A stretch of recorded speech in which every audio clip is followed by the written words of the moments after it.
I'm Orkhan Amashov. This is the inaugural episode of Caucasus Now. The world as we know it is changing. Old alliances, taken for granted assumptions, do no longer seem to work. 3 years on from the beginning of the war in Ukraine, the world at large is facing a new type of dilemma. So is the South Caucasus. What were those decisions that the countries in this region took back in February 2022? And are they ready for the emergent new reality in March 2025? Let's try to understand. The beginning of the war in Ukraine back in February 2022 presented the three nations of the South Caucasus with a massive foreign policy test. All these three countries expressed their support for the territorial integrity and sovereignty of Ukraine, whilst being acutely conscious of the limits to which such an espousal could have been maintained. Georgia, whose two sovereign regions, Abkhazia and South Ossetia, remain under the de facto control of Russian-backed statelets, condemned what it called Russia's full-scale military aggression against Ukraine at the onset of the war. It was also among the 38 nations that initiated an International Criminal Court referral in May 2022.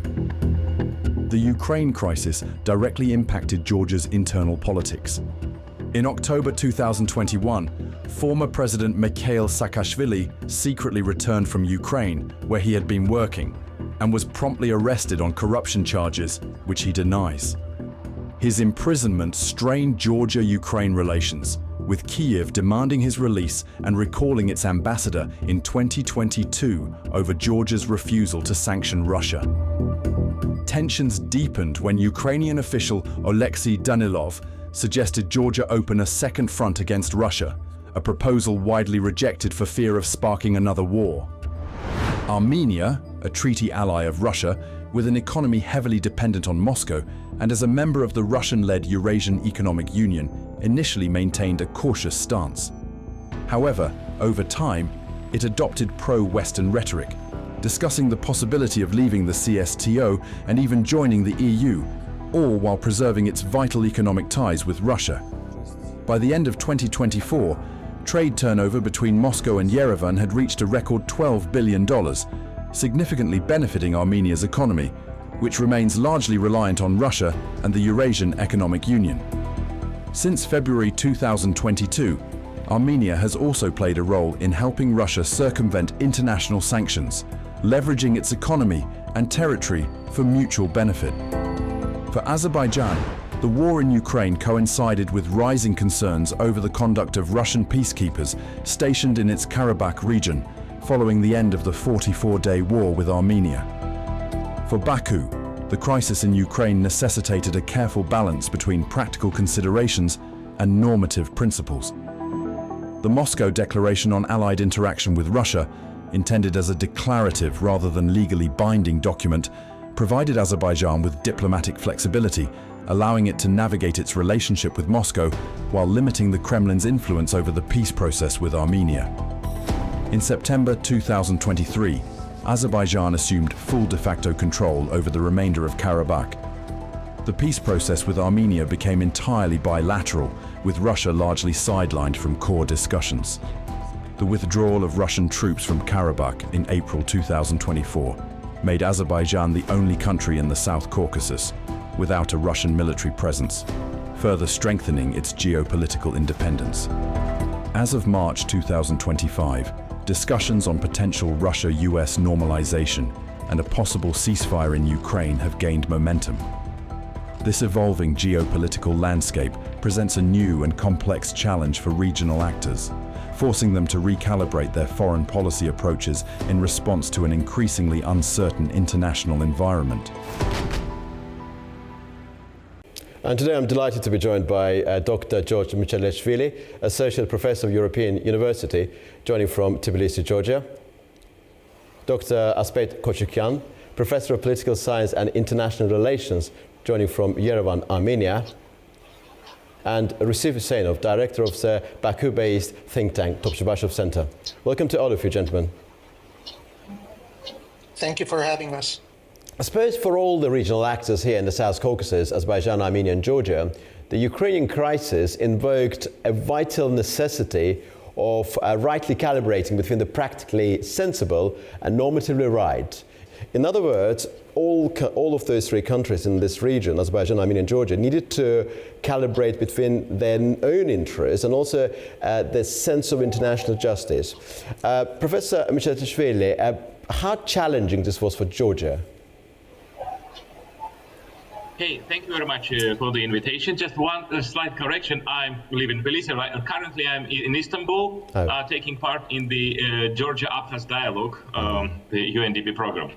So, as far as Georgia's intelligence are concerned, obviously, so it was like no that in pretty much entirety of the Georgian society, like save some like radical and marginal groups, supported territorial integrity of Ukraine and sympathized with Ukraine.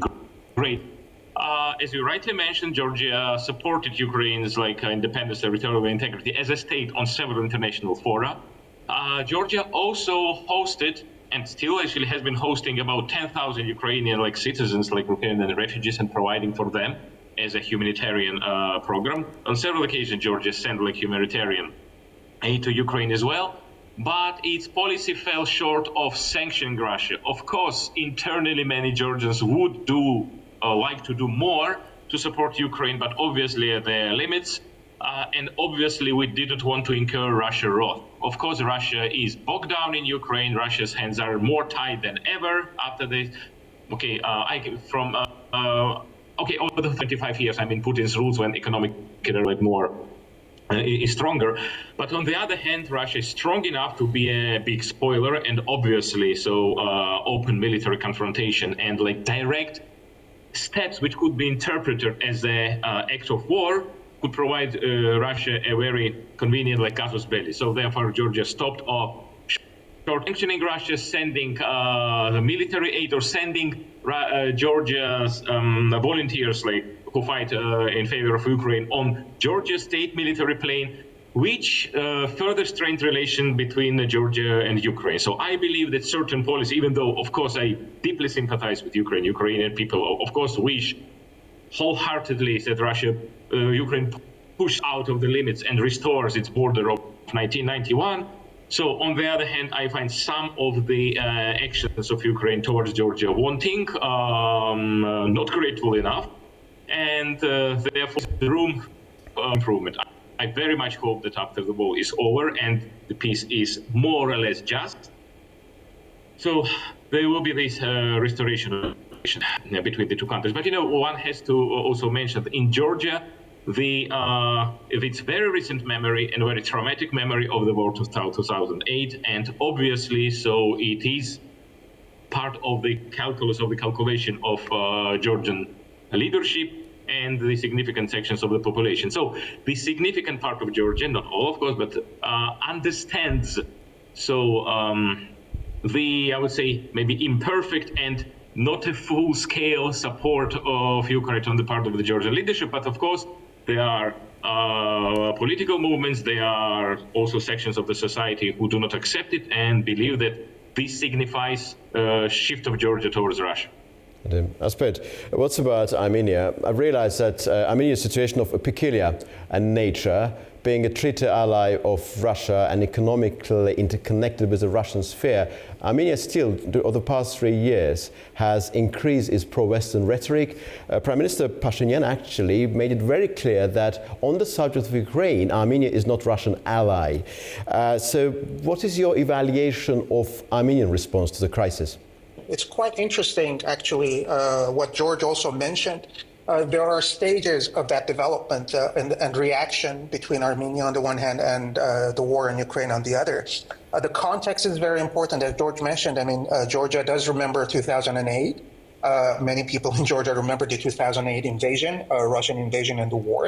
In the case of Armenia, the transition from being pro-Western and pro-Russian and heavily dependent on Russian economy to pro-Western and still heavily being dependent on Russian economy happened after the 2020 Karabakh war. And during that time, sentiment started changing.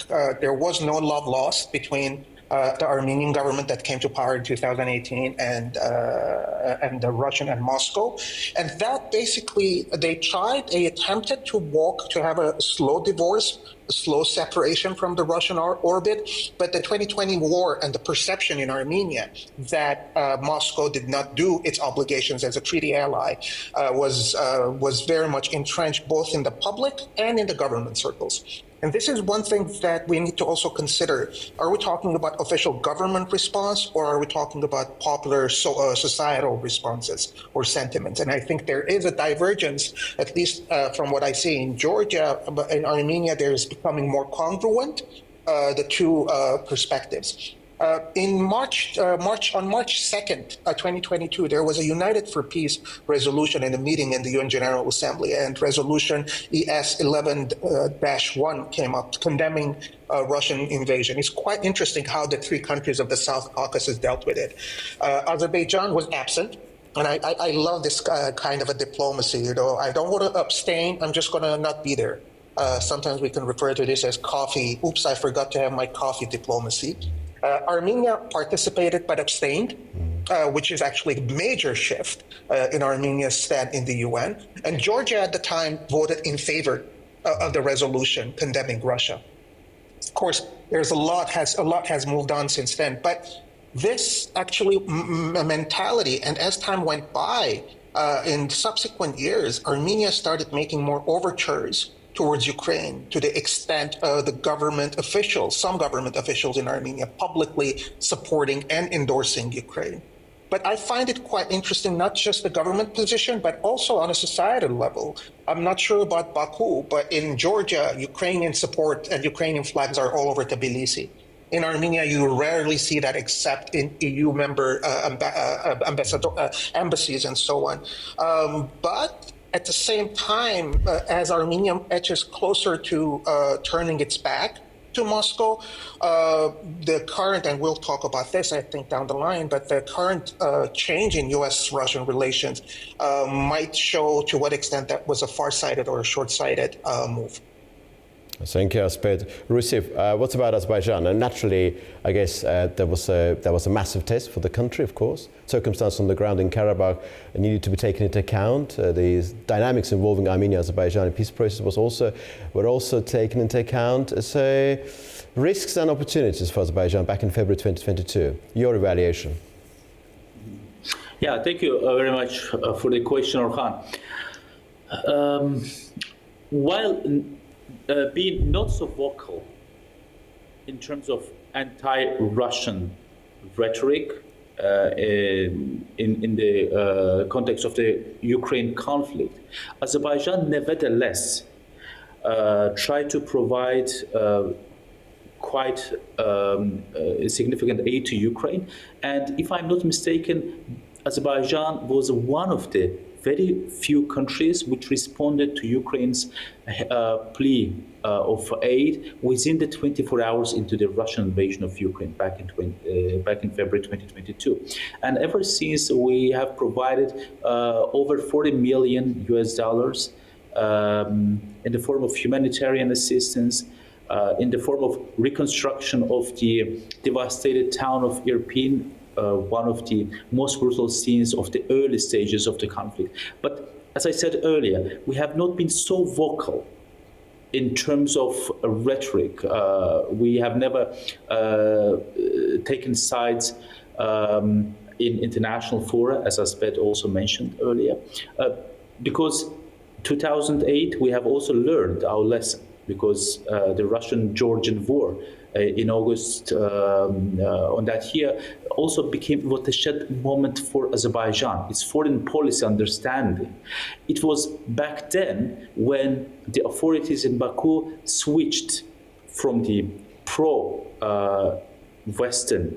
policies into what they call balancing, and into what I like to describe as equidistance, and equal distance from both Western and Eurasian blocs. And also you have to understand the context. Back in 2022 and in 2023, we still had Russian troops in Azerbaijan. So it's also somehow limited our rhetoric and actions. But Also, it created a window of opportunity for the government in Baku. With Russia overwhelmingly engaged in Ukraine, we managed to establish full control over the remainder of Karabakh, and most importantly, kick the Russian troops out of Karabakh.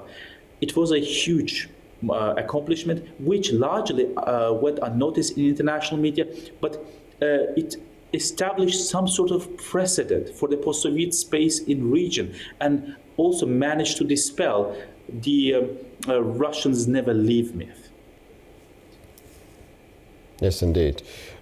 George, before reflecting on the possible implications of the US-Russia normalization or the end of the war in Ukraine, let us consider the current predicament of President Zelensky. We saw what happened back on the 28th of February in the Oval Office.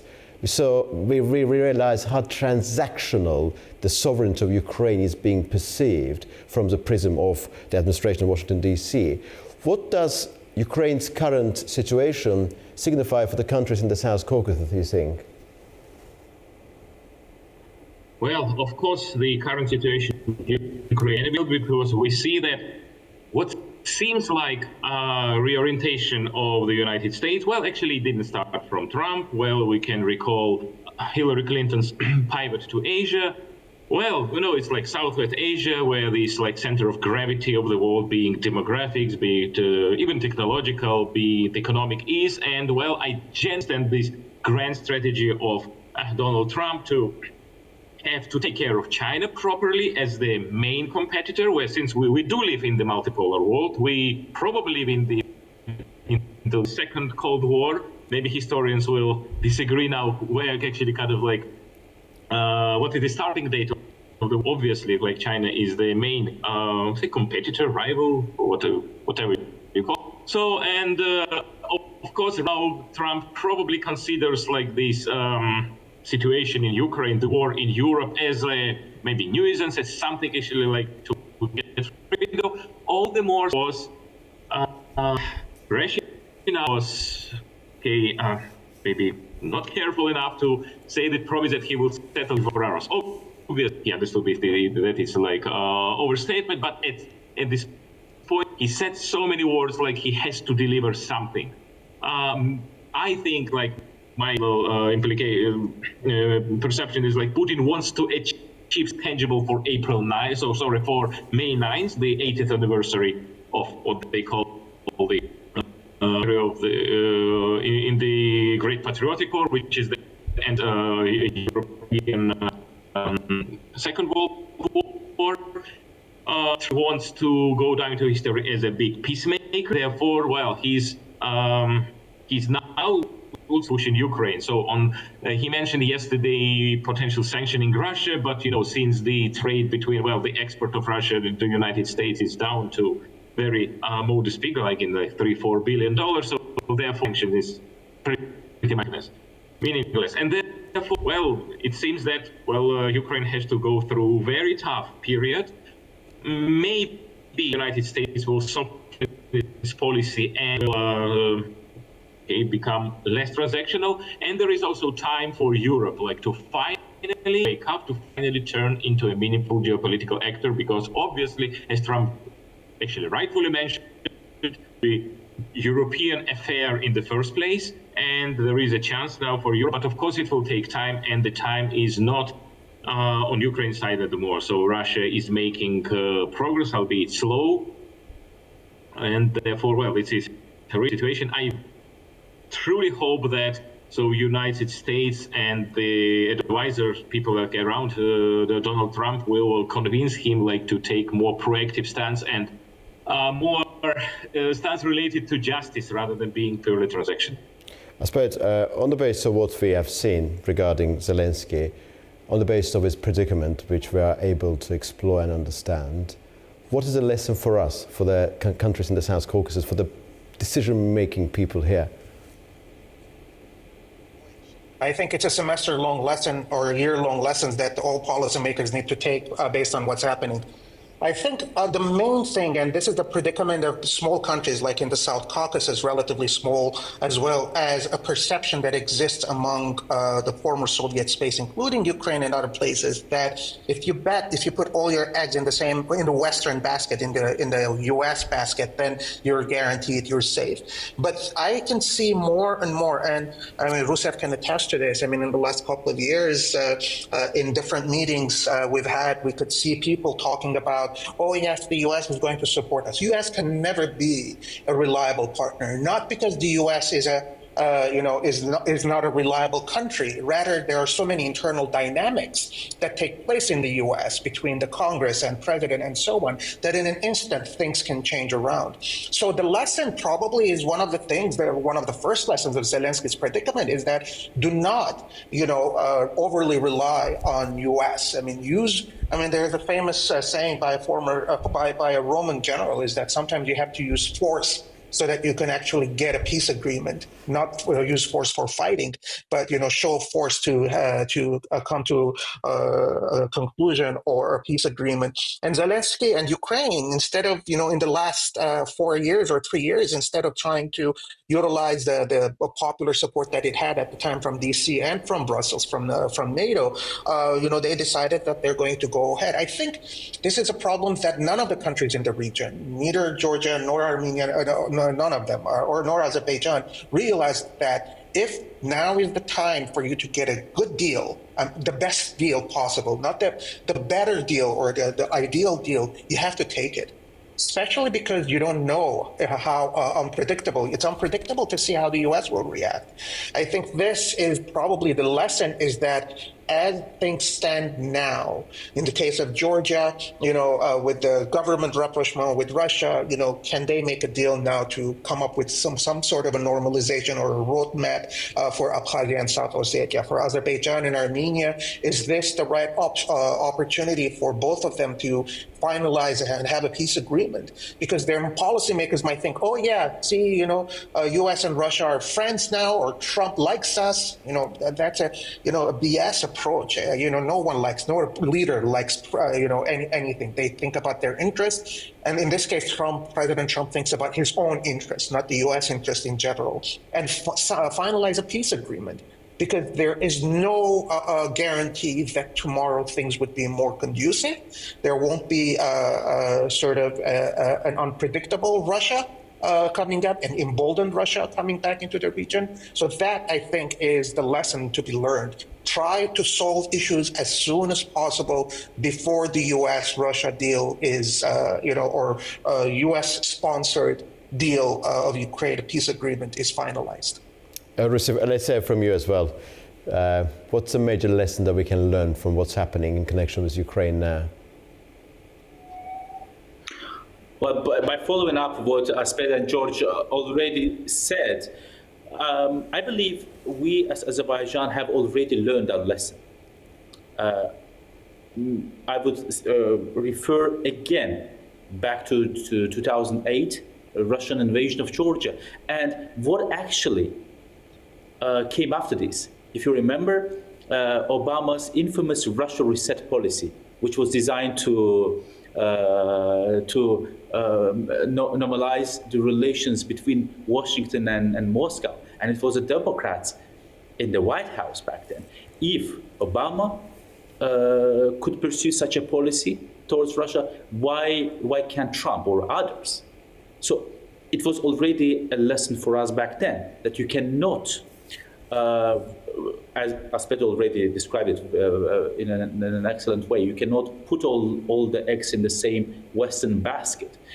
Who cannot actually provide hard security guarantees, even if you pursue a very ardent pro-Western policy. And now, for me, one of the worst nightmarish scenarios between Trump and Putin in terms of their negotiations could be a Yalta type of arrangement, which would relegate Eastern Europe, including the post-Soviet space, our region, South Caucasus, into the Russian sphere of interest. we are already observing that the Americans are already ready to concede Ukraine to the Russian sphere of interest, and our region is unfortunately not a top priority for them either. In that case, and I said it the other day on an Armenian television, I said even in that case, I think Azerbaijan is in a slightly more advantageous position than Armenia and Georgia are, because we have a security umbrella named Turkey. And unfortunately, Armenia and Georgia, they don't have their Turkeys. Indeed. George, the Russia-Ukraine war is not over yet, and Russia-US normalization has not begun yet. We're talking about a mere probability. Of course, the February 2022 was a challenge of its own nature, on its own, but it looks like the end of the war, the Russia-US normalization and some ceasefire arrangement in Ukraine, would also give rise to a new type of challenge for the countries in the region, and receive an aspect reflected on the elements of that challenge. So is Georgia now, under the current circumstances, after the 26th of October parliamentary elections, with a new system, with a new mentality prevailing there, ready for this reality which is still in the making? Well, you rightly mentioned October 26th election. Many people, like opposition-minded people and people who didn't like Georgia's approach and policies, wanted this to change, but well, it happened. What happened? I think it is a matter of another discussion how it happened, to what extent the elections were rigged and fair. But the fact is that it seems that on the one hand, Georgia's circumspect and Georgia's muted support policy is partially vindicated. So because right now Georgia is not incurring Russian wrath, and therefore it's like in the backwater to a certain extent. Maybe there are times in history when being in the backwater is advantageous because it's more secure. On the other hand, so the policy should be comprehensive and consistent. So I believe that what Georgia done, and Georgia's significant weakness, that it put its defense capabilities on the back burner for too long. So now Georgia doesn't have this defensive capability. So in order to be up to the challenge if it arises, on the one hand, its policy is partially vindicated. On the other hand, Russia might not need any formal casus belli. So Russia now being, to a certain extent, cornered by the Ukrainian resistance and overwhelming, maybe muted recently by US inconsistent policies, but still in international isolation, it might fling its tail or do something nasty in the South Caucasus, and Georgia is potentially soft target. So I think still there is a room for improvement, on the part of Georgia, the room for being more consistent. It is a significant room of restoring ties with the West. And again, there is no sign of any policy of the Trump administration vis-a-vis Georgia. Again, we do not know how it will play out. But there are some expectations on the side of the government. Improve on its diplomacy, restore ties with the West. Although it seems that for now, part of its approach towards the war seems vindicated at the moment. Aspet, it would be fair to say that over the past 3 years, Armenia has calibrated competing considerations in a very careful way. It maintained its strong economic ties with Russia. Trade turnover between these two countries has increased, and Armenia is believed to have certain role in terms of circumvention of sanctions levied against Russia as well. And also Armenia signed a strategic charter with outgoing Biden administration in January of this year. US-Russia normalization will change things here as well. Is Armenia ready for the new reality? You earlier talked about the necessity of signing a peace deal with Azerbaijan. You said that circumstances may not be as conducive as they are today. But what's about Armenia's own policy regarding using this confrontation between US and Russia?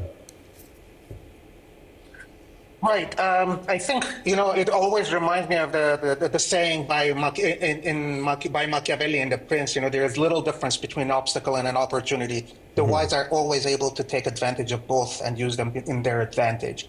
The question is, do we have wise policymakers in the region or not? And you can look at anything as an opportunity. That's the foundation of foreign policy making. And I think to a large extent, what has been changing now, and as we're seeing now, is divergence in the West. We're seeing a divergence between the U.S. and NATO, European countries. The European countries which were pro-Ukraine and pro-war and anti-Russia are in disarray now, trying to scramble and trying to come up with a solid opportunity or a solid sort of policy. I think, there are some European leaders who are happy. Case in mind comes Orban, Viktor Orban, because all along he was a pro-Russian sort of rhetoric and so on. But coming back to Armenia, in a sense that to what extent can Armenia utilize this? I think Armenia's options, I think Armenia is cursed in terms of choosing its partners. Right, when it was pro-Russian, the West was up and coming, and so on. When it started switching to the West, now Russia seems to be coming back to the region. So it's damned if you do, damned if you don't, kind of a situation. But if policymakers, and I cannot speak on behalf of anyone, I can barely speak on behalf of myself. But in terms of policymakers, if they end up realize, Armenian policymakers, that they need to step back and reevaluate their relations with Moscow without actually confronting it rather than confronting it. I think that is the key takeaway and the key sort of approach. And this is actually when it comes to the peace agreement, when you quoted me saying that this is the best opportunity, probably. Not that, we don't know, maybe tomorrow there might be a better opportunity for both Azerbaijan and Armenia to sign an agreement, but you cannot risk it. As you also had the introduction of the show, the inaugural show, you mentioned things are changing so fast and irreversibly. So you need to take the advantage now of what you need to do by signing a peace agreement. I mean, Azerbaijan, it's fascinating that Azerbaijan signed a peace agreement or an alliance agreement with Moscow 2 days before the invasion of Ukraine. Yeah. That took a lot of pressure, that took a lot of criticism in Azerbaijan and elsewhere, but I wouldn't be surprised if that comes up and Russia starts putting pressure on Azerbaijan to, respect the treaty and so on. But from an Armenian perspective, again, it's very limited. It doesn't have reliable partners. As George was talking, one of the things I remembered is a colleague of mine in Georgia once said, Georgia's most reliable neighbor is the Black Sea. Probably Azerbaijan's most reliable neighbor is the Caspian Sea. But Armenia doesn't have any sea, so I don't think it has any reliable neighbors. But it is the mindset. You have to realize that instead of thinking about short-term impact of what's going to happen, one has to consider this is a chess. This is not a backgammon that you're playing or checkers that you're playing. And I personally feel that overall in the region, policymakers are very Trumpesque in their approach. Instant gratification, instant gain, without thinking the long-term consequences. Well, very interesting moment about that particular declaration that was signed just 2 days before the beginning of the war, is that was a declaration, was never meant to be ratified and has never been ratified. But Shusha declaration that Azerbaijan signed with Turkey in June 2021 was later ratified, and therefore Turkey is Azerbaijan's treaty ally, whereas the arrangement with Russia does not have legally binding nature, which is a very interesting moment, and not everybody is reflecting on that when it comes to Azerbaijan's relations with Russia and Turkey. Rusif, Azerbaijan's relations with Russia appear to be incredibly strained, in particular after what happened on the 25th of December. New Russia which having signed a deal with Ukraine, having normal relations with the West, at least with the United States, if not with the European Union, what does such a Russia signify for Azerbaijan in March 2025 or in 2025 in general? Well, as I said earlier, Azerbaijan has never try to irritate the Kremlin by demonstrating any NATO membership aspirations, for instance, or by declaring pro-Ukraine policies. But bilaterally, yes, as you can observe in the past few weeks, the Azerbaijani side can actually be very, very assertive, can actually put forth some demands. Here, I think one of the most important elements in Azerbaijan's policy vis-à-vis Russia is the personal relationship between Presidents Aliyev and Putin, which can sometimes overcome the institutional problems. But if you allow me, I wanted to say it earlier, but there was no opportunity. Well, what Asbed already said about both risks and opportunities for our region, especially with the conflict in Ukraine or possible U.S.-Russia arrangements, probably it will lead to regionalism, as they call it. Probably it will also boost the 3+3 platform. I recently heard that the Georgian government is also considering joining this platform finally. But why don't we also focus on just 3 as well? Because at some point, I think Armenia, Azerbaijan, and Georgia should also just come together and convene their regional summit as well in order to assess the regional dynamics, the geopolitics, and security issues, threats, etc. And in that, if that happens sometime, and I am very optimistic about this, it can also help us cultivate regional geopolitics and regional affiliation in all these 3 countries. Thank you, Recep. We're slowly coming to the end of our conversation. Asbed, please. Yes. Yes, sorry. Rusif made a very good point, and we've had this discussion before on with you online, and I think this is one of the most important things. There is a mentality, a complex in the region among the countries, the people, and the governments, and it is more pronounced in Georgia and Armenia about the savior complex. Who is going to save us, right? Russia, West, US, and so on. I'm not sure about in the case of Azerbaijan. I think Azerbaijan is at a crossroad that it is a regional power in the region. If it is able, Azerbaijan can herald that regionalism that Rusif was talking about.